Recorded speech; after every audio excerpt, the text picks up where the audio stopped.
আজকের আপনাদের দেখাবো 10 বিঘে জায়গার ওপর বাউন্ডারি পাঁচিল দিয়ে ঘেরা, আর 10 বিঘে জায়গা বিক্রি, আর মেন রোড থেকে পায়ে হেঁটে মাত্র 1 মিনিট।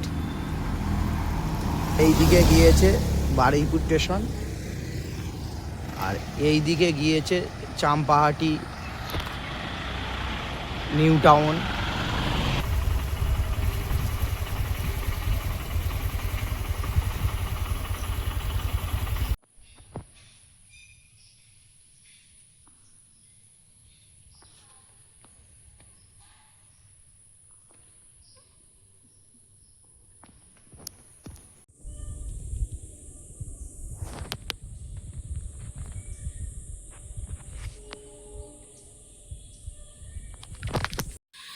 এই জায়গার এখানে আপনারা বড় ধরনের বিজনেস বা কলকারখানা, ফ্ল্যাট, বাংলো বাড়ি আপনারা যা করবেন খুব ভালোভাবে এখানে